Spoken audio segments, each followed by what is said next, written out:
Oras po natin sa DZXL 558, maaasahang public service, alas 11:02 na po ng umaga. Ang status update with Bam Aquino. Atin na pong makakasama ang pinakabata sa larangan ng pagbibigay ng serbisyo publiko mula sa paghihikayat para makapag-umpisa ng sariling negosyo hanggang sa pagsasabatas para may sakatuparan ang ambisyon ng bawat Pilipino.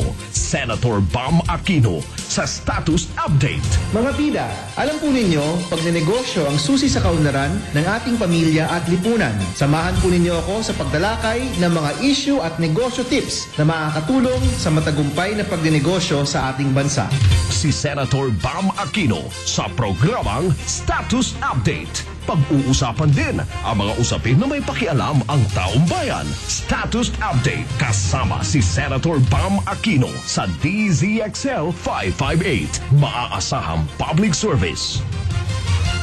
Magandang araw mga bida, ito pong inyong lingkod, si Senator Bam Aquino at ang aking kapartner. Uy, magandang umaga kahit po napakaraming mga kababayan nating inuubod, sinisipon mga kasama.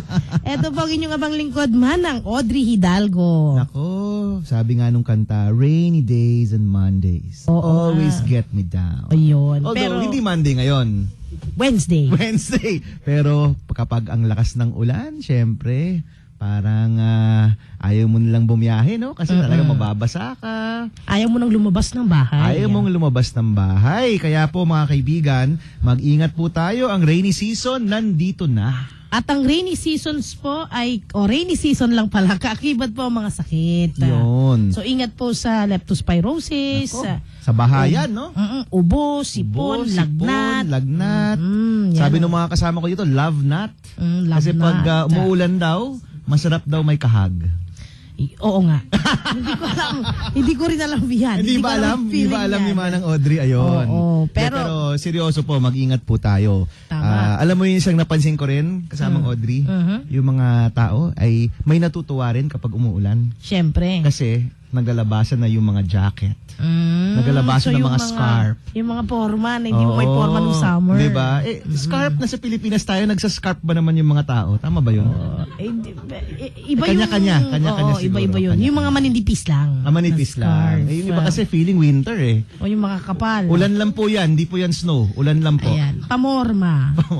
Pero mas mahalaga po, mag-ingat po tayo. Especially yung mga kabataan. Siyempre. At yung mga bata, no? In fact, kasamang Audrey, yan yung ating kauna-unahang headline mamaya, no? Pero bago po yan, mga kaibigan, we'd like to welcome you to the show at gusto ho namin sabihin, meron po tayong very special show po ngayon. Yeah. Dahil yung ating pong guest ngayon ay isa kong idolo. Isa pong mentor, no? Idolo. Mentor. Alam mo ba yung mentor kasamang Audrey? Parang yung teacher mo, parang nagturo sa'yo. Parang isang taong titingala mo, 'di ba? Nagturo sa'yo ng mga importanteng bagay sa buhay. 'Di ba? At yan po, kasama po natin si Dr. Aris Alip, ang founder ng CARD. Opo. Ano yung CARD na yan? Center for Agriculture and Rural Development. Wow. Sila po yung pinakamalaking microfinance institution sa Pilipinas. Nagpapautang sa magsasaka. Sa mahihirap, hindi lang magsasaka. Wow. Sa mga mahihirap at sa lahat ng ating mga kababayan na naghihirap ang buhay. Opo. Na walang hinihinging collateral. Yun. Ang tawag ho dyan, character loan. No? Based sa iyong karakter, sila nagpapautang. Napakahalaga po niyan. Kung gusto po nating makalampas sa kahirapan, napakahalaga po ng mga serbisyo at yung pagkaroon po ng access to capital. Para umasenso yung buhay ng mahihirap. Opo. Kasi kung wala ka ring kapital, parang wala kang oportunidad. Wala kang chance, no? Pero ang CARD po, yan po ay isang grupo na multi-awarded. Marami na rin pong nakuhang mga parangal in the Philippines and throughout the world, no? Dahil po sa kanilang serbisyo. At mamaya po, malalaman natin paano ba nagsimula yung CARD. Ngayon, alam mo kasamang Audrey, ngayon more than 2 million na yung kanilang natutulungan na kababaihan. Galing naman Marami yan. Pero nagsimula po yan, ay maliit lang po sila noong 1980s. No? So, kikwento po sa atin yan ni Dr. Aris Alip. At alam naman po ng mga nakikinig po sa atin na lagi po natin pinaplug, no, yung mga microfinance. No? Parang doon na lang po tayo kumuha ng tulong, wag na po sa mga 5-6. Pero mamaya po, pag-uusapan po natin yung pinakasikat, pinakamalaki, pinakatanyag na microfinance institution sa Pilipinas. At kung paano rin po sila makapag-loan at kung paano rin kayo matutulungan ng CARD. Opo, pero bago po yan, magsimula po tayo sa ating Headlines. Eto na mga kasama, dahil ang status update ay hindi lamang po para sa inyong pagninegosyo, kung hindi, syempre, sa mga impormasyon na dapat nyong malaman. DZXL Headlines. Alright, kasamang Audrey, ito po mula sa Abante, umentra na po ang bagyong Falcon. Kalalabas lang ni Egay, may Falcon na naman. Opo, alam mo, napansin mo, no? F pa lang yan, no? So, ibig sabihin, A, B, C, D, E, F. Pang-anim pa lang yan. Pero usually po, kapag July, all the way to December, ayun na, umaabot na tayo. In fact, if you remember noon, umabot tayo ng Y, no? Yung Yolanda. 'Di ba? So ngayon po, sana hindi na po tayo umabot sa mga letter M o letter N, no? Sana konting-konti na lang po 'yan. But ito pong Falcon, ito po yung nagbibigay sa atin ngayon ng malakas na ulan, no? Tama, kasamang Audrey. Oo, at saka itong Falcon na po ito kasi hindi daw masyadong nakaka-epekto sa atin kasi hindi siya dadapo sa lupa. Hindi siya magla-landfall. Pero, ang problema natin, hinihila niya si habagat. Yun. Kaya inuulan tayo sa Metro Manila. Opo, opo. Actually, yung habagat kasi, technically, hindi po yan bagyo, diba? O, kaya nagtatanong yung mga tao, bakit yung bagyong habagat hindi napapalitan yung pangalan? O palagi na lang si habagat ang bida. Ayun, hindi ho pangalan si habagat. Oo. Yan po yung ano ba tawag dyan? Parang, yan ba yung tinatawag na low pressure? Monsoon rain. Monsoon rain. Ayun yung technical term po niyan. And of course, kadikit po niyan, suspendido na po ang klase ngayong July 8, Wednesday. Yan. Nako, marami pong suspension mga kasama. All levels. Alam naman po natin to dahil kanina pa lang, umaga pa lang, nakikinig na kayo sa mga balita. Pero ang inaantabayanan ng ating mga parents, yung bukas. Kasi meron daw pong suspension na ibinigay lamang kaninang tanghali. Kanina mga alas 10. Pumasok na daw yung mga bata. Oo, yung ibang bata, pumasok na ngayon, papauwiin. So, nagka-problema na nga yung papunta. Ngayon yung pauwi, magkaka-problema din, no? Parang yung Marikina High School, pumasok daw yung mga bata doon, tapos pinauuwi. Ano na, ang problema, syempre, nabasa na yung mga bata. So, kailangan ho talaga mas maaga. Alam ko noon may plano na gumamit ng mga text, di ba? Na libre. Para mag-announce ng ganyan. Nagagamit kaya yun ngayon? Parang Hindi wala ko akong nga balita, alam no? Ayan, naku. Alam ko may batas na gano'n, di ba? Kapag may disaster, pwedeng gamitin yung mga, yung telcos pumayag, no? In fairness naman, pumayag na maglabas ng mga announcement, no? But we'll check po kung ginagawa po yan ngayon. But para lang po malinaw, all levels po, Quezon City, Pateros, Makati City, Pasay City, yun po yung suspendido. Yung preschool to high school sa Caloocan City, at Dagupan City, Pangasinan ba to? Oo, Dagupan, taga dito ko eh. Okay. And sa preschool, yung San Mateo Rizal. Hindi naman, ito lang ba yung mga suspendido? Hindi naman ata, no? May mga Meron nadagdagan pa, no? na. Opo, pero ito yung sigurado tayo na suspendido. Pati daw po si Valenzuela and Manila, all levels rin, no? Kagabi, nag-suspend na ang Valenzuela, pero hindi all levels. Ngayon, nag-all level na. Hanggang high school lang kagabi ang suspension ni Valenzuela. Opo. But now, all level na rin si Valenzuela. At saka alam din natin na yung mga malalalim na mga lugar, sigurado na po yan ay sususpindi. Kaso medyo matagal daw ang suspension. May mga galit ang mga parents sa local government at sa ibang mga eskwelahan. So tama ka, dapat yung text messages ng telcos from magamit, DepEd no? siguro o kaya local ka. government, ibigay na. Biglang lalabas na lang sa cellphone mo, hindi yung kung ano-ano mga premyong binibigay sa'yo, di ba? Yung wala nang pasok sa eskwelahan na ito, mga ganun na lang sana ibinibigay sa atin. Mas mahalagang bagay na hindi ka naman nasa scam, di ba? At saka hindi ka na rin mamamasahi, kawawa naman yung mga bata. May gastos. Tsaka yung yung danger, di ba? Kasi may mga bumabahang lugar.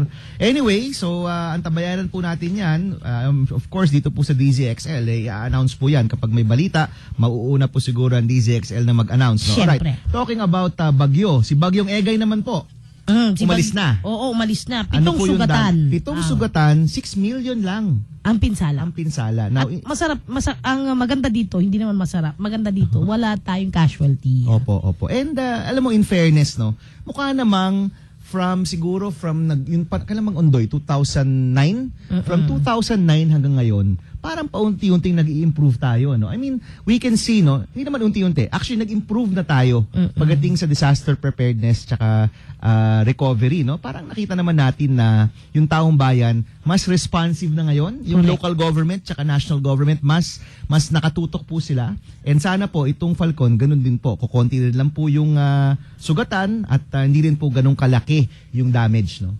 Ang kadalasan naman na damage lang pag bagyo yung agriculture dahil di mo na talaga maiwasan yan.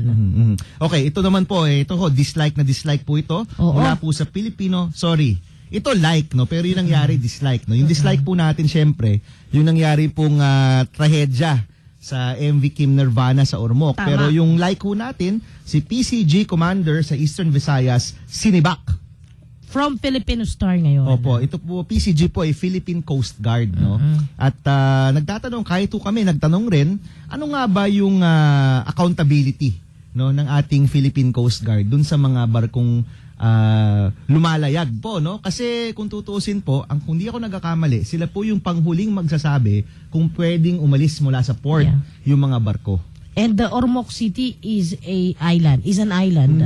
So itong isa na ito, syempre, pag pupunta ka dyan, sasakay ka ng motorbangka. Oo. At yung huling magbibigay sa'yo ng go signal para yung bangka na sinasakyan mo yung makapaglayag, Philippine Coast Guard. Oo, although ngayon po, china-challenge nila na hindi daw overloading, no? Pero yung witness account po nung ibang mga nandoon ay nagsasabing definitely overloading daw po yan at kailangan ho talagang maimbestigahan.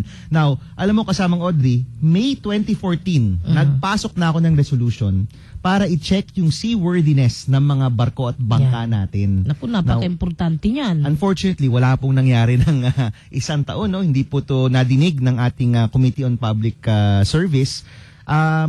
Tama, no? O Committee on hindi Public Service, Committee on Public Transportation, hindi. Public Service nga, Committee on Public Service, no? Ito po yung nangasiwa sa mga transportasyon at infrastruktura po sa ating bansa. Hindi po ito nadinig. Sana po nadinig ito kasi mache-check talaga natin, no? Kung seaworthy nga ba yung ating mga bangko at barko. Tama yan. Pero alam mo, itong si Eastern Visayas Commander Captain Pedro Tinampay, yan yung sinibak nila. So, in a way, sabi niya, bago natin masasabi na overloading ang isang bangka, may computation kasi yan. May plus, may minus, may multiplication, scientific explanation, kaya dapat may imbestigan na. Pero, ang pinaka-importante, kung ilan lang yung capacity kasi ng bangka mo, dapat hindi ka na magkakarga pa. Oo. I think meron silang tinatawag na visual test, no? Parang yung linya ng barko doon sa tubig, no, kung gaano kababa. Pero parang napaka ano naman nun. Parang yun lang ba yung test natin? Kasi may sa karga dami ng siyang tao. may karga kasi siyang simento. Ayun. May karga yung barko na simento. Yun, okay. Kinumpute ba nila yung karga? Ilang tonelada ba ang kakayanin ng bangkang ito? Oo. So, bangka ano ho, ito, kailangan ho talaga mas maingat tayo sa ganyan para hindi na po maulit yung gantong klaseng trahedya. Pero matingnan rin natin yung mga sistema natin sa pag-check at yung mga barko rin mismo. Kasi alam mo, kasamang Audrey, kung di ako nagkakamali, yung mga Roro, ang rami yung gumagamit ng Roro, parang ang average age po nun, 30 years old na. Grabe naman. Medyo luma na talaga. Tsaka wala ho ata tayong binibiling bagong Roro eh. Ang kinukuha po natin mga second hand, no? O mga gamit na ng ibang bansa. So baka ho talaga kailangan i-check natin, no? Alright, ito pong sunod. Naku, parang sad na naman tong news natin ngayon. Isa pang headline. Tungkol naman po ito sa smuggled rice. Alright. Okay. So, Buti naman ho na kumpiska. Yan ay galing daw sa China yung smuggled rice. According sa Bureau of Custom, ito po'y balita mula sa Abante Tonight. Nagsagawa po sila ng operasyon NFA at saka Bureau of Custom at nahuli po nila itong mga nagtitinda po ng smuggled rice. Hindi naman po nila kinasuhan kaagad yung mga nagtitinda pero kinumpis ka yung mga smuggled rice. Ngayong linggo, kasamang Audrey, smuggled rice. Last week, Peking rice. Oy, pero itong kanilang assessment, yung mga smuggled China rice, hinahaluan daw ng Peking rice. Aba, yun. ganun. Ang alam ko lang kasi fried rice tsaka Java rice. Okay, may Peking rice. Na, parang Peking duck, diba? Oo, Peking rice. Alam mo po, kailangan ho talaga tayo mag-ingat dyan sa Peking rice na yan. No? Last week, no, pinag-usapan natin, hindi ho natin alam kung ano yung chemical na nandyan. Yeah, pero kasama siya sa smuggled rice. Sinasama, according to National Food Authority, kaya kinuha nila yung mga smuggled rice na ito dahil may nakitaan daw sila na maaring pinaghahalo yung peke na rice. Opo. At ito At yung saka Peking China. rice na gawa sa patatas, gawa sa kamote, at gawa sa plastic. Umano. Kasi hindi pa na-clarify at hindi pa na ibibigay ng Department of Food and Drugs. Alam mo kung sino magandang hindi imbestigahan, kung sino magandang interviewin next week? Si NFA Administrator Renan Dalisay. Hindi yan papaawat at sigurado kung hindi yan aayaw kapag Oo. ikaw ang nag-imbita. Inimbita na nga natin Next week po ang ating pong guest, si Nako. NFA Administrator Renan Dalisay. Ano po yan? Matagal ko na rin pong kilala yan. Pwede ho natin pag-usapan ang gantong mga klaseng bigas tsaka yung state ng ating mga rice farmers, no? Kasi marami tayong rice farmers sa bansa at gusto nating pag-usapan kumusta na nga ba ang estado po ng ating rice farmers at paano po nakakatulong ang NFA sa kanila. Imagine mo kung saan nila binibenta at saan nila nahuli. Cartimar, Pasay at saka Binondo. Hindi naman tago yung mga lugar na yan. At saka ito yung mga lugar na talagang dinadayo ng ating mga kababayan na bumibili sila dyan ng mga bultuhan. Yun na nga, di ba? So talagang marami ho tayong tanong. Itago nyo po yung mga tanong na yan for next week, no? Si NFA Administrator Renan Dalisay po yung kasama natin. Alright, susunod po, mula po sa Inquirer. Ito, flood-related na naman to. Oo, sabi pong ganyan ng Inquirer, new LTO plates deformed by small flood. Okay, ito naman po ang pahayag ni Isabela Congressman Rodolfo Albano III. Sabi niya, bakit daw yung mga plaka parang nagbabago kapag may bagyo? Hindi daw matibay. Kapag nabaha ng konti, madideform ka agad, mabilis masira. Akala ko imported to, sabi niya ganyan. Ba't ang bilis masira pagkatapos ang pangit pa? Parang gano'n. Parang hindi siya believe dito sa mga bagong plaka na nagkakalaga ng 450 pesos. Opo, actually, naimbestigahan na rin po yan sa Senado. Although, alam mo, in fairness to LTO, meron din naman silang mga magandang rason no, kung bakit ito po yung mga bagong plaka. Pero siguro po, dahil meron na ring tanong dun sa pagbili po nito, dapat naman, kung bibili ka na rin, dapat naman yung matibay, ano? Tama. Babayaran mo na rin lang. Pagkatapos, hindi pa matibay.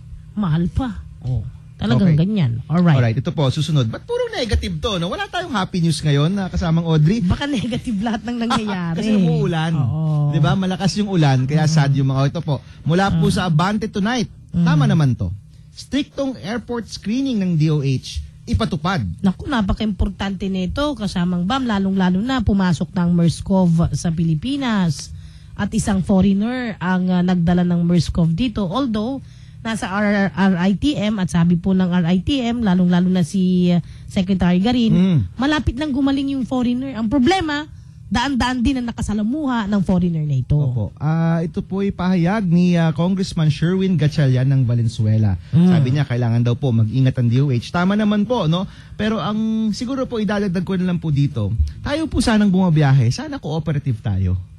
Kasi 'di ba, kapag dumadating tayo sa airport, sometimes hindi na natin fini-fill up yung mga forms or tinatamad tayo mag-fill up ng mga tamang nakalagay doon, 'di ba? O di kaya pag tinigil tayo, galit na galit pa tayo. 'Di ba? So baka po kailangan po natin ng konting kooperasyon sa ating DOH at sa ating airport officials para lang po masigurado na hindi po kakalat ang anumang klase mga virus po na meron po sa ating bansa. Tama. Ayan. So dapat hindi lang bantayan ng DOH kung hindi mismong paliparan natin. Kung dapat magpalit ng mga scanners dyan, ipagpalit natin yung mga scanners na yan at gumastos ang gobyerno para dyan. Alright, ito naman po, some good news. Good news po para kay Presidente Aquino. Umarangkada daw po ang kanyang, is this trust rating survey ba to? Or approval rating sa mga survey mula po ito sa Abante Tonight. Sa resulta po na sinigawa po ng second quarter ng survey, itong SWS, 55%. Mula po sa 1,200 respondents ang nagsabing kontento na sila sa trabaho ng administrasyon. Oho, mahalaga po yan, no? Ito pong 55%. Traditionally kasi kasamang Audrey, kapag ang isang presidente patapos na, and take note ano na lang tayo, 10 months to the elections na lang tayo, no? Medyo malapit-lapit na. Usually ho talaga, bumababa ang approval rating ng mga presidente. So ito pong 55%, mataas po talaga yan, especially for a president na patapos na po ang termino. Ayun. So, congratulations. Trabaho lang ng trabaho, Mr. President. Oh, in fact, ito nga ho, may mga datos pa po dito. Si Pangulong GMA noong 2009, so 1 year before, ang kanya pong approval rating, -11. Oh, kitam? Oh, kahit nga po si Tita Cory, noong 1991, no? So, kumbaga, patapos na rin po siya, -1. Pero si Pinoy, +31. +31. Galing. At yung good doon is 55%, no? So, actually, kung ako rin nga po ang administrasyon, matutuwa po ako sa numbers na to. Sana po, itong last 10 months po natin, bigyan talaga ng pansin yung mga reformang hindi pa tapos o yung mga reformang kailangan pang matapos. At marami pa po tayong gustong tapusing reforma dyan. No? So sana itong 10 months talagang bigyan ng pansin yung mga reformang kailangan pang tapusin pa. No? And in fact, ang alam ko rin is that in this last 6 months, talagang tutodo na ang government spending. Kasi yung isang batikos rin nga po, mahina daw yung government spending for 2015. Tayo. So ngayong second half, babanat po yan ng mga infrastruktura, mga daan, mga tulay, at mga bagay-bagay po na makakatulong sa ating taong bayan. So we're hoping po na even with this 55%, wala pong let go, no? Kumbaga, todo pa rin yung trabaho. Dapat lang. Alright. So, meron pa ba? Wala na ata tayong ibang ibabalita. Oo, tama na muna kasamang Audrey. Pinapawrap up na tayo. Mga kaibigan, kung gusto nyo pong sumama sa aming diskusyunan, pwede po kayong mag-text sa 0921-431-1044. 0921-431-1044. Pwede rin po kayong tumawag mamaya kung may mga katanungan, lalong-lalo na tungkol po sa microfinancing ang pag-uusapan. Isa sa mga pundasyon ng microfinancing ating mga kasama. Maaari po kayo tumawag mamaya 20 minutes before 11, 882-2378. 882-2378. Pwede, okay. Sorry. At Alright. kung online naman po tayo, pwede po kayong mag-send ng inyong mensahe o yung komento sa Twitter @Bam Aquino. Sa Facebook po, ang aming Facebook page ay Benigno Bam Aquino. Ilagay lang po ang hashtag status update. Alright. So sa pagbabalik namin mga kasama, abay, microfinancing na po ang pag-uusapan. At yung pundasyon mismo, yung isa sa pinakamagagaling na nagpasikat ng microfinancing sa ating bansa, ang makakapanayam natin. Diyan lang po kayo. Haba-habango. Ipinakikilala ang pinakabagong Surf Fabric Conditioner Luxe Perfume. Ang bango ng mamahaling perfume, mapapasayo na for only 5 pesos. Based on SRP. Haba-habango. DZXL 558. Nangunguna sa inyong mga radyo, Senator Bam Aquino at Manang Audrey sa Status Update. Status Update. Alright. So tuloy-tuloy na po tayo. Napapakinggan ba ni Sir? Oh, malakas. Ayan, okay na? Ayan, meron? Ayan. Pwede na? Masyadong malakas. Nabibingi si Sir. Alright. Alright, mga kaibigan, nagbabalik po kami at kasama ho natin si Dr. Aris Alip, ang founder and managing director ng CARD MRI.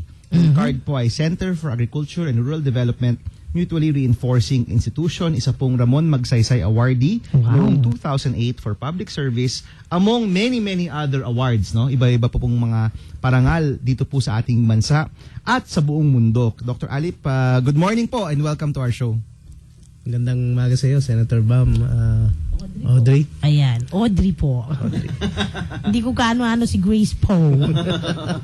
Alright, Dr. Alip, of course kami ho ni Dr. Alip matagal na po magkakilala, but gusto ko po sanang malaman ng ating mga nakikinig, paano po ba nagsimula yung CARD MRI? Ito po ay magta 30 years na po. Magta 30 years na. Nagsimula ito sa Laguna, San Pablo City. At ito nagsimula ako ng 20 pesos lang at saka isang typewriter. 20 pesos at typewriter, ha? Oo. Pero ang layunin kasi is makapagtayo ng isang financial institution, isang bangko na nagmamayari ay mga mahihirap at ang nagmamanage nito yung mga mahihirap din. Parang kooperatiba. Parang kooperatiba siya, pero gusto namin talagang isang regulated institution. Sinakita ko yung parang kahirapan ng mga tao, lalo-lalo na yung mga nasa kanayunan, yung mga landless rural workers, yung coconut farmers, saka yung mga landless rice farmers. Yun ang aming gustong tulungan. Kasi sila yung walang access sa credit, kasi ang nabibigyan yung mga small farmers. Yung mga may-ari ng lupa. May-ari ng lupa. Kahit yung mga tenant, nabibigyan din under the Agrarian Reform Program. Pero yung mga landless rural workers, yung mga mismong nagtatrabaho sa kalupaan, walang access yun eh. Tama. So, doon nabuo yung concept na bakit hindi natin tulungan yung pinakamahirap dito sa Pilipinas. Kaya nagsimula kami, kasama ko ang isang 14 na practitioner. We set up this institution at ang aming gusto ay tulungan talaga yung mga landless. So as an NGO, and then 10 years later, nagtagumpay naman kami na i-set up yung kauna-unahang microfinance bank dito sa bansa. Doc, bago tayo mag-fast forward sa 10 years, no, kasi alam ko po yung kwento ni Dr. Ali Patangcard. Kwento niyo po sa amin kung paano niyo po nakuha yung unan yung kapital para po ipautang sa mga kababaihan ng Laguna. Yung kasi nga, nung nagsusulat ako ng mga proposal, kasi yung 20 pesos, ito yung ginamit kong pambili ng typewriting paper. At nung una, wala pa namang mga email, tsaka wala pang so kinakalalagay mo sa sobre, pati selyo, no?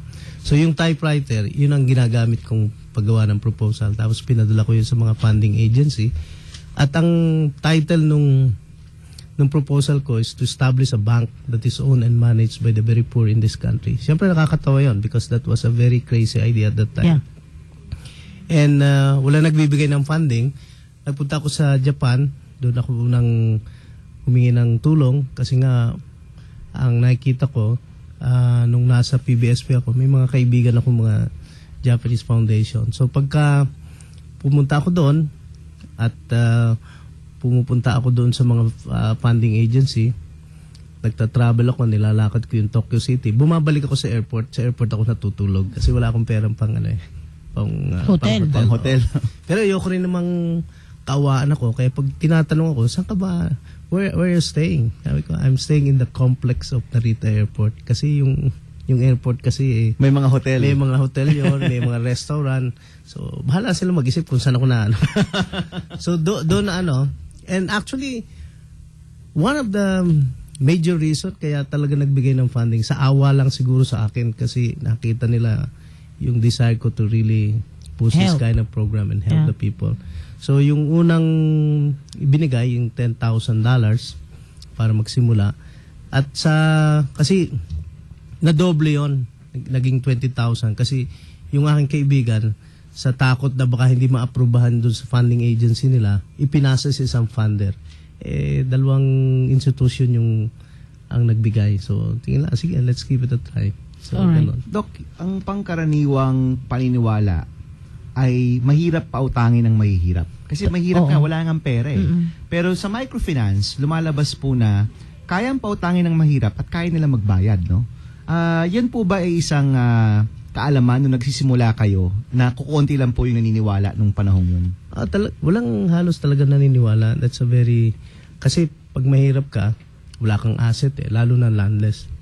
Siyempre, sa ating banking system, kinakailangan may collateral ka bago makautang. Kasi kung mahirap ka, wala kang pang collateral. Talagang ang paniwala noon, kung wala kang pang collateral, mahirap ka, hindi ka pwedeng mangutang. Wala ka ibabayad. Hindi ka makakapagbayad. And we defy that logic. And we prove that the poorest, yung mga mahirap, sila yung may honor. Sila talaga yung nagbabayad kasi ito lang yung ito yung binigyan mo ng tiwala, magbabayad yun. And truly, yung aming over the years, ang repayment rate namin sa aming has remained to 99.54%. Wow. And this has been tested, no? Kasi over the years, the 30 years na kami, from day 1 hanggang ngayon, ganun pa rin ang nagiging repayment. Plus, yung savings nila, they're very, very good in savings mobilization. Kasi, ang nakikita nila, this is the only way that they can save. So, talagang sila. At Doc, mas mataas pa yung repayment rate ninyo kaysa sa mga malalaking commercial banks. Oo, ata. Kasi, nakita namin talaga na yung mga nanay, nagbabayad talaga. We call our clients nanay. Kasi mga babae lang halos yung pinapautang namin. Yung mga lalaki kasi, men. Bakit nga ba, Doc?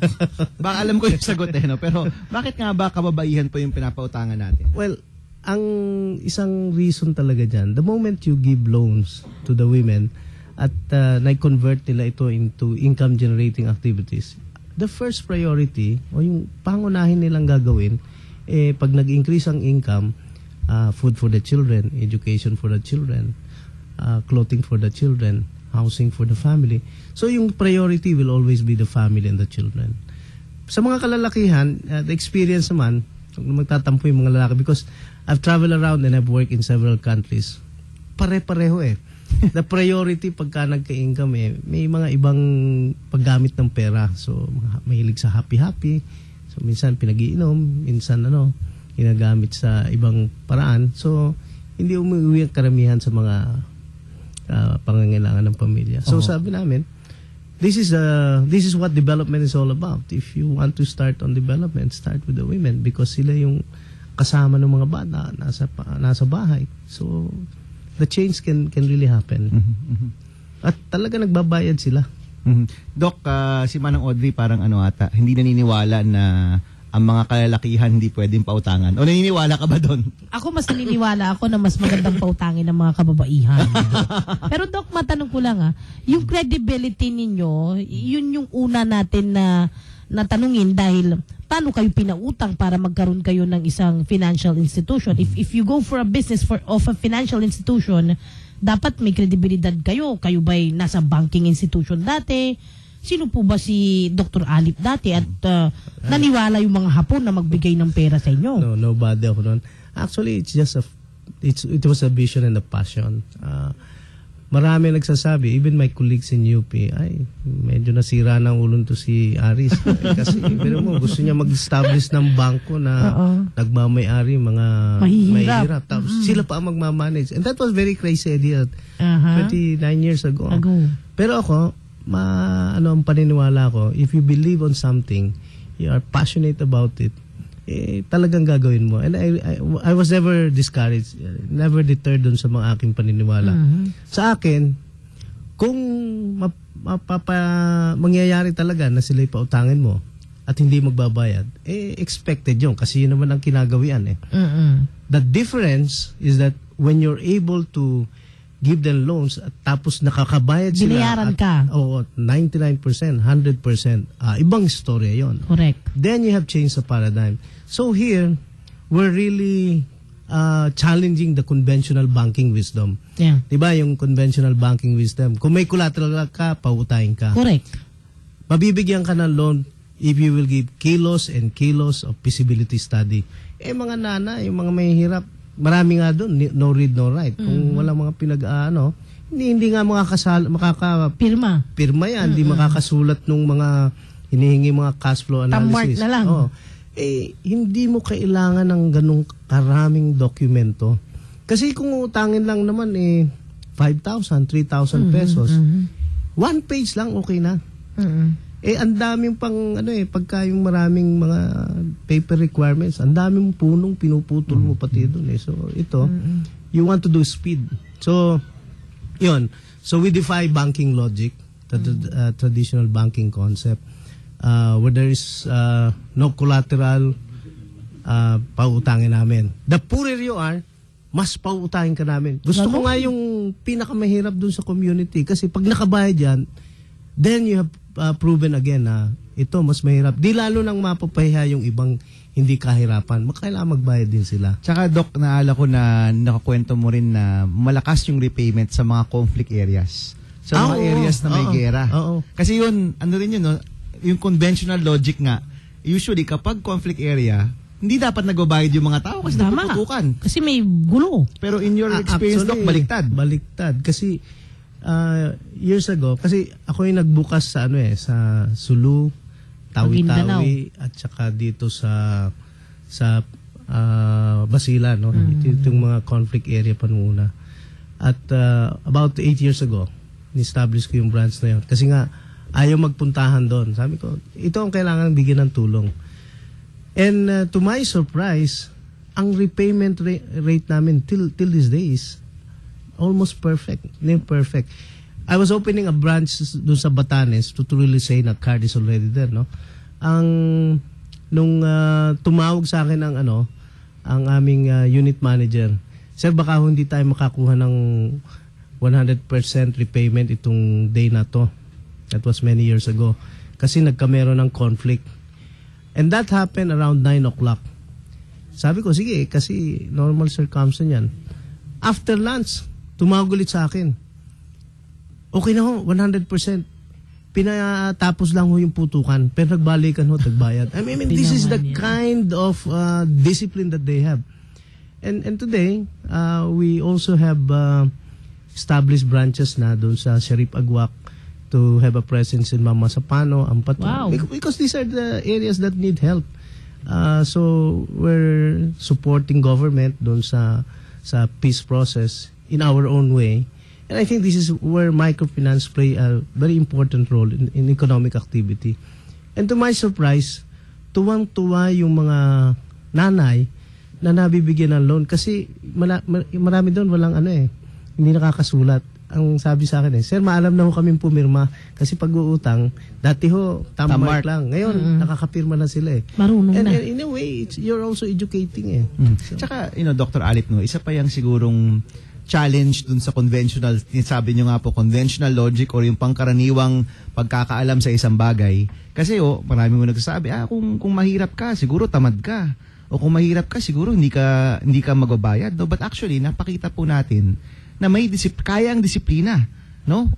Kaya ang maging marangal na magbayad ng utang, 'di ba? So, yun ho, no, kapag marami pong natitingnan yung mga microfinance institution, para nagbabago rin yung isip nila tungkol sa Pilipino. Kasi nagbabago po yung paningin natin sa ating mga sarili. Kasi by historically, the Filipinos are one of the worst payers. I used to work for Department of Agriculture many years ago. Ang repayment rate natin was really terrible. But with this program, I'm proud to say na we're one of the best in Southeast Asia. In fact, we're number 1 in terms of repayment now. Pagdating dito sa microfinance, near perfect yung repayment rate. Marami nga dyan ay maniwala. So sa amin naman, it's an open book. We're the most audited financial institution. Come, you audit. We're the most research institution kasi hindi sila makapaniwala. Pero pag nakita nila, talagang yung mga nanay, may hirap, talagang nagbabayad. And not only that, Senator Bob, you bring dignity to them that have been once lost. Kasi pag nakikita na nakakabayad sila, these are little victories. You bring dignity back to them. Tapos, member sila ng center. So they really belong. At ang maganda nito, it's really, I never intended this. I call this a happy accident. Kasi gusto ko lang gawin magsimulang pautangin. Over time, yung mga nanay, nag-i-improve na yung kanilang mga negosyo. From the start of, nagsimula lang kami, 500 pesos. Ngayon, we have members borrowing 1 million, 2 million, half a million, 5 million. Kumbaga po nag-transition from micro to small enterprise na. Kaya tamang-tama doon sa inyong Go Negosyo Bill. And it's very low. And nagiging maganda. At ang maganda rito, hindi na sila dati nanghihingi sa mga kapitan, nanghihingi sa mayor, pasake, pahirap, no? Ngayon, contributor pa, nagbabayad na rin ng tax kasi may business permit yan. At may empleyado. Nag-i-empleyo na sila in Marinduque alone. Yung handicrafts, yung isa naming nanay doon, employs about 105 laborers in the community. Meron yung At Doc, no, yung nanay na yan, nagsimula po yan sa pinakasimpleng loan. Simple lang. At ito yung mga, kumbaga sa medyo ini-snub-snub ng community kasi laging humihingi, mga ganon. Ngayon, employer na. And one of the biggest supplier of handicraft in Shumart. Doc, I'm sure marami pong nagtatanong, no, ano nga ba yung proseso para makakuha ng loan? Kasi baka naman ay pilim-pili yung mga pwedeng kumuha po ng loan. Alam ko po yung card nationwide na, no? So, sa bawat sulok na ba po ng Pilipinas, meron ng card branch? Meron na. We now have about 1,780 branches all over the country. And by this month, i-establish na rin namin yung area na wala pa, Batanes. Batanes na lang. So, Doc, lahat ng probinsya merong card? Oo, lahat na. Lahat ng municipality we're 80%. 80%. But we're now, I'm going around the country. I'm pushing yung mga island towns and island barangays. So, very recently, yung mga islands sa Samar, pinuntahan ko na yan. Daram, San Vicente, Kapul, parang ibo ng mga salita nila doon. Iba yung San Antonio, Biri. Yan, mga areas na yan, pinupuntahan ko na lahat yun. Limasawa, pinupuntahan ko na yung mga areas na yan. At doon kami pumuposisyon na ngayon kasi yung mga hard to reach area. At ang total outreach namin ay nasa 3 million families na. This is around 15% of the entire population of the country. And if you look at the poverty, we're reaching around 60% the card alone. Ang ano namin, hindi namin this is also defying the conventional banking wisdom. 'Di ba yung mga traditional bank mag-i-establish yan doon sa mga key cities, key municipalities where there is economic activities at Rural saka may mga areas. business activities. Urban. Sa amin, our banking, we go where the people are, yung mga mahihirap. Kung nandun sila sa village, doon kami mismo magtatayo ng ng branch or units or micro banking offices. Doc, so kunyari, isa si Manang Audrey, isang, hindi pa naman, di ba? Isang nanay na gusto pong kumuha ng loan. Kahit hindi nanay. Kahit hindi nanay, pwede naman, di ba? Na Hindi gustong naman magnegosyo kailangan na babae nanay. na Babae. siya ang Basta babae. breadwinner sa kanilang bahay. May basta babae kapatid, daw. may nanay, siya ang nagpapakain sa kanyang pamilya. Okay, nakita po niya. Kasi alam mo, kasamang Audrey, kapag pupunta ka sa labas ng Manila, makikita mo na lang yung mga card branch eh. Yeah, Hindi ko na po I've seen it. napapansin ninyo, Nakita di ba? ko sa Pangasinan. May nakita ko. Marami yung kada bayan-bayan. Yeah, Nandun kami. may nakita ko. Anong gagawin niya? Pwede ba siyang kumatok na lang doon? Pwede. Kakatok lang siya? Hello, pwedeng Pwede. mangutang, ganon? Pwedeng magsabi lang doon, pwede kang kumatok at pupuntahan ka ng aming mga kasi we have full-time account officers and they live in the community. Okay. 24 hours yon dahil doon na nag-stay yung aming yung mga staff namin. But normally, bago kami katukin, pinupuntahan na talaga namin yung mga we call this targeting. Tina-target talaga namin yung mga nanay, lalong-lalo na yung may hirap. Meron kaming housing index. Pag suyod namin yan, targeted ka na. Ikaw, pupuntahan ka namin. So, most likely, bago kayo katukin ni Manang Audrey, kinatok na yung bahay niya. Nakatok na namin. Kasi, ito, inaano namin yun ang targeting. Pagka na-target na namin, motivating naman yan. Kalimitan kasi sa mga nanay na may hirap, hiyang-hiya yung mangutang. Tama. Ayaw mangutang kasi yan, very shy. They think very lowly of themselves. So, kinakailangan i-motivate mo sila. Kasi kung talagang yan ay mahirap, at yung experience ko, talagang kung galing sa kahirapan, nung bata siya, yan ay katulong ng mga nanay nila, ng tiya, ng lola, sa negosyo. So, they have that business survival skill. Kaya pag sinasabi ng mga, nag-a-apply ng mga member, yung tinatarget namin, pasensya na ho, sir, wala ho akong kaalam-alam, wala ho akong I call this the recall technique. Tatanungin ko sa nanay, anong ginagawa ninyo nung kayo ay bata pa? The recall technique is very powerful. They will realize na, tumutulong ako sa nanay ko, pagtitinda, pagluluto. Actually, marami pa kami senator na nare-revive ng mga mga cuisine, mga traditional cuisine. At yan ay pinasisikat namin. At yun ang pumapasok ngayon doon sa mga likha ni inay at magagandang commodity. So,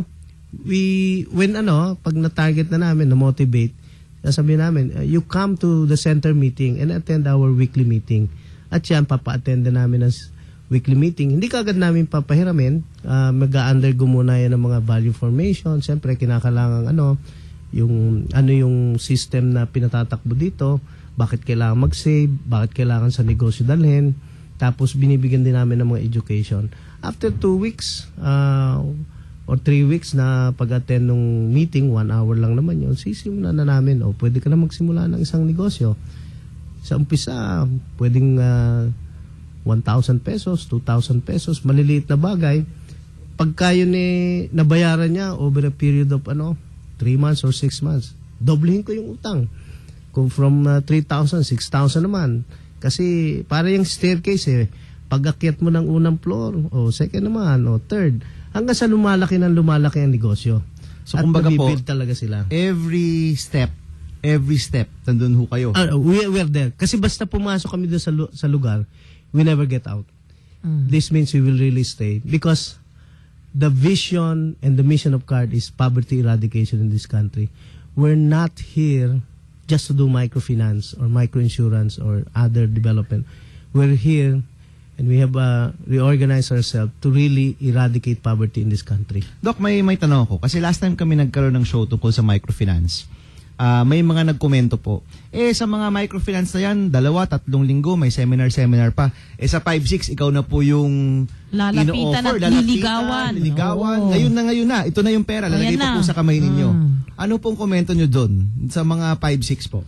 Kung meron kang bad news din sa akin yun. Kasi yung 5-6, alam mo, nagpauso niya Pilipinas eh. 5-6. You borrow 5 o'clock in the morning, 5 pesos. At 6 o'clock in the evening, you pay 6 pesos. Kaya yan ay 5-6. Opo. So, 20% yan. Napakalaki yan. Yan nga nangyayari ngayon. Pagka may lumapit na pinapautang, pero baon na baon ka sa utang noon. Kaya kami, ang pagkakaiba namin dyan is may mga 1 week, 2 weeks lang naman yon. Bibigyan namin ng importance, orientation, logic, ng mga savings, at papauramin namin ng mga 5,000 pesos, 3,000 pesos. Ang interest rate nun, depende naman yun sa Minsan, we go as low as 1% to 2% per month. Pero meron po bang kunyari nag-attend nung unang linggo, tapos eventually, di na po pumunta kasi mas mabilis daw sa 5-6. Sa 5-6, kunyari ganoon. Bumabalik yun sa amin. Bumabalik rin. Kasi meron din akong mga scheme na redemption scheme because you have to redeem them Alright. kasi para babayaran mo muna yung utang tapos i-redeem namin kasi baon na baon na sila sa utang The cycle, kaya yan ang cycle of So poverty. marami rin po kayong membro. Pagpasok po sa inyo, marami na ring utang. Marami ng utang at nasa 5-6 nga, sinasagip namin yan. And after a while, mag-win out na yan sa 5-6. Kasi mahirap talaga yan. They'll never be able to get out of poverty. Kasi yan parang quicksand. Babaong at babaong ka. So, sabi po ng ating nagtatanong from siguro audience or listener, paano ba nag-iiba o naiiba ang microfinance sa 5-6? Meron akong alam na kasagutan dito.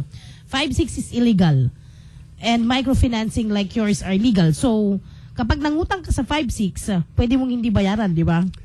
Pag nangutang ka sa microfinance, Illegal ba ang 5-6? yeah, illegal ang 5-6, right? Ang pagkakaiba talaga niyan, unang-una yung interest rate, no? Napakalaki ng interest rate ng 5-6. That's one. Because you look at it as lending only. With microfinance, may mga add-on yan. May micro-insurance ka. Bumabagyo ngayon. May nangyaring sakuna. Kahit ngayon sa Typhoon Egay, we now have, dito sa North, we have about 1,400 affected, no? Yung kanilang bahay na apektuhan. May mga relief services kami binibigay, no? Nauna pa kami minsan sa pagbibigay ng gobyerno, no? Kasi nadudong kami. Tapos kung nasira ang bahay mo, naka-insured yan, babayaran din namin yan kasi may insurance yan. Kung may nangyari sa hindi maganda, may mangyari doon, yung buhay, nakataya, namatay, babayaran din namin yan. And because of that, micro-insurance. Kasi nakakabit yan with microfinance and micro-insurance. Okay, so yung mga members ninyo are also insured. They're also insured. Okay. Ang card has part of our group of institution. We have the Card Mutual Benefit Association. And then we have, that's for life and loan insurance. At meron kaming retirement fund pa. May mutual fund kayo? Oh, meron. Wow. Kasi yung mga nanay, nung una, inggit na inggit. Sabi na, Dr. Alip, gusto rin namin para kaming teacher. Na may pension pag military. nag-retire. Pag kami nag-retire ng 60, 65, may optional din kami. Wow. Ginagawa namin yan. Meron kaming retirement fund. Kaya si nanay, pagdating ng 60, optional, pwede kang mag-retire. Because we build up the fund, may retirement fund ka para sa kanong teacher. At kung ano pa naman, 65, ito ang pera mo. Ngayon, ang insurance namin, abot na kahit 100 years old ka. Doon ka papasok sa Golden Life Insurance. Naka-insured ka na rin. So, kasi yung Mutual Benefit Association, it's a member-owned. And this is also the difference of our insurance company. Microfinancing. We also challenge the conventional insurance way of claims payment. We're known as the 135. Pag may claims, within 1 day, babayaran namin. Kung may concern, documentation, 3 days. With finality, 5 days. Yung ibang insurance company, 135 din yan. 1 year, 3 years, 5 years bago ka mabayaran or hindi ka pa mababayaran kung ano-anong documentation ang kailangan. Okay, Doc, meron tayong mga tanong po dito, no? Mula rin po ito sa ating studio audience. Nagpapautang po ba kayo ng pang-tuition o pang-negosyo lang? Meron kaming yung una, ang gusto naming i-build up muna yung business loan, no? Because we want to really contribute for the economic well-being of the client. Because we're here for economic empowerment. Isinusunod namin yung tuition. Meron kaming educational loan. Kung para makapagtuloy sa education, yes, we can. Yung naman, kung pwedeng education lang, meron kaming zero dropout program with Mr. Sisit. No? Ito, gusto namin yung estudyante, yung elementary, hindi talaga mag-drop out. No? So, pinapahiram din namin ng pera yan. So, kahit pwede ho bang tuition loan na walang yung business loan o kailangan may business loan ka? Pag ikaw pag yung elementary education, pwedeng educational loan lang yung muna. Pero pagka yung halimbawa nagsisimula ka ng Kaya, pang-college. Pang-college, we want you to start muna with our business loan para masuportahan yung Okay, Doc, from Facebook, sabi po ni Mr. Alvin Manalo, wala po kaming pang-collateral mag-asawa at nakatira po kami sa Marikina. Meron daw po kayong branch sa Marikina? Meron kami. Gusto ko yan. Ayoko ng collateral. Minsan yung pagka yung collateral, ipapile mo pa yan. Kumikita dyan. Ano pa yung mga documentation. May filing pa. So, okay lang po na walang collateral? Walang collateral. Basta yung business mo, maganda, pwede namin puntahan yan. At siguro, you can write to us at titingnan namin yung negosyo sa Marikina. So, sa website po, no? Pwede silang pumunta sa website po pwede. ninyo. Okay, paki-google na lang, Mr. Alvin, yung Center for Agriculture and Rural Development, no? Alright, may iba pang mga tanong? Ito sabi sa'yo, kasamang BAM, Senator. Good AM po, sir. Ano po magandang negosyo? Meron akong 200,000. Balak ko, lugawan. Payuan mo naman ako, Senator. Well, alam nyo po, depende. Again, yung number one rule po dyan, location. No? Saan po ang inyong pwesto? Kung may lugawan po kayo sa labas ng bahay ninyo at wala naman taong pupunta po doon, hindi po yun magandang ideya. Pero kunyari po, makakakuha po kayo ng pwesto sa may bus stop o jeepney stop. Ayun, no? Magandang ideya Terminal. po yun. No? Terminal. But kung nakikinig pa rin po kayo, baka pwede po kayo mag-text kung nasaan po kayo. Kasi posible po na kung nasaan kayo, may negosyo center na po doon. No? Yun po yung main project po namin at mula po sa aming first law, yung Go Negosyo Law, baka pwede po kayong pumunta sa negosyo center ng inyong city or municipality. Para mapayuhan sila para doon. mapayuhan kayo. Kasi kailangan ho nilang alamin saan kayo nakapwesto, ano pong mga kakayahan po ninyo. Now, kung talagang napakasarap po ng lugaw ninyo at talagang yan po yung gusto nyong gawin, ang hanapin nyo lang po ninyo yung magandang pwesto. Yung maraming tao. Posible po sa, ito naman ay NCR, no? Sa lugar na marami pong empleyado. Pag lunchtime o merienda, di ba? O yung mga, tigilan ng mga bus at jeepney, no? Maganda rin po dyan, no? So, aralin po natin yung inyong lokasyon din. Alright. Mula po kay Joel Gumihid. Kailan magkakaroon ng batas na tutulong na mapabilis ang growth ng micro business siguro or microfinance? Maari po bang lending para sa micro, mas maganda po yung 1% na lang at mahaba pong payment terms? Well, actually Joel, no, yung isang tinataguyod po natin yung microfinance bill, no, and we're hoping na bago po matapos yung taon, mapasa po natin ito. So definitely nasa agenda po natin 'yan. But dun po sa 1%, Doc, baka daw pwedeng 1% na lang daw yung interest rate ninyo? Sabi po ni Mr. Joel. Meron kami mga blending rates, no? Actually, nagbibigay kami ng less than 1%. Depende sa sa business type at saka depende sa product. So pwede naman 'yon, depende sa negosyo. Lalo na kung mga SME, we really lower the interest rate. Wow. Yung microfinance kaya medyo kung minsan maabot ng 2% o 1.5% kasi very heavy yung monitoring at saka kami mismo yung napunta para mag-release ng loan tsaka mag-collection. Kumbaga po yung overhead ho ninyo mas mataas talaga sa micro. Alright, ito po mula sa Facebook si Julie Fragata. Actually si Julie lagi itong nagsisend sa atin. Hi Julie.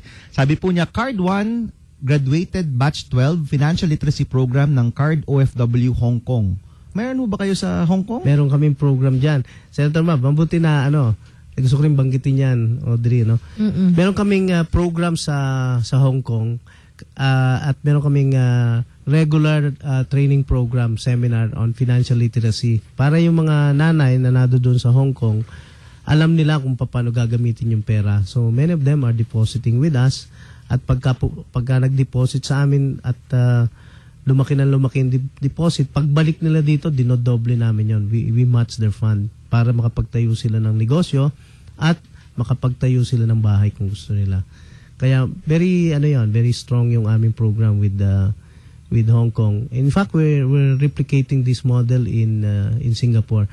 Ako naman ang passion ko doon, nangihinayang ako doon sa mga nanay kasi lalo na yung nasa iba't ibang bansa yung Hong Kong, Singapore. Kasi these are professionals. Brain drain sa atin.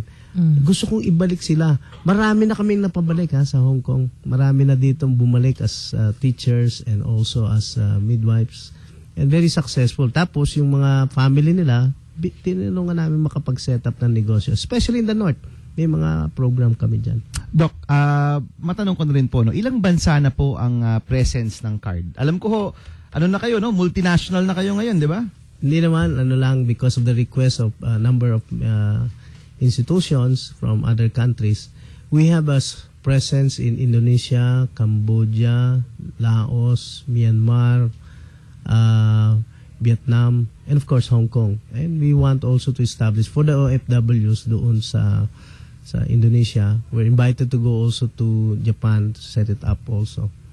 So talagang napakalaki na. Hindi na nga ako makapagsalita dahil from a small microfinance institution, it went big because of the vision. Doc, napakalayo na ng card in the last 29 years mula sa kauna-unahan yung typewriter tsaka 20 pesos. Pero through those 29 years, Dr. Alip, ano po yung hindi nagbago?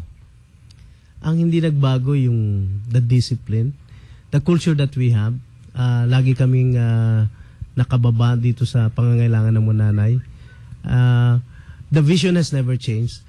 Beyond access, my belief is if you're really truly empowering them, you have to give them also ownership. Bigyan mo sila ng yung kanilang dapat may mag-aari din sila.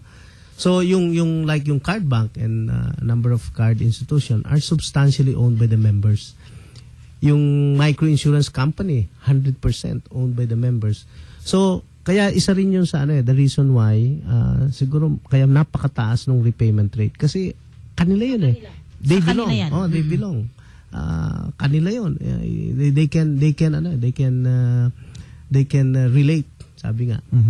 Alright, Dr. Aris Alip. Thank you po. Maraming salamat po na pumunta po kayo at sinagot po yung mga tanong ng aming mga nakikinig. Of course, mga kaibigan, kung gusto nyo pong mas malaman pa ang kwento ng card at malaman ang kanilang mga branch, pwede po kayo pumunta sa www.cardmri.com www.cardmri.com. Wala na tayong oras kasamang BAM. Sana may mga anunsyo pa tayo pero sa susunod na lang pong Wednesday ang mga job announcement po namin. Nakasama po ninyo, of course, Manang Audrey Hidalgo. At ang inyong pong lingkod, si Senator Bam Aquino. Nagpapasalamat po ulit kami. Thank you very much, Dr. Aris Alip. Salamat po, Senator Bam, Audrey. And of course, next week po, ang ating guest, si NFA Administrator Rinan Dalisay. Ready na po ang mga tanong ninyo tungkol sa bigas. Alright. So, maasahang public service mga kasama. Napakinggan po ninyo ang status update with Senator Bam Aquino.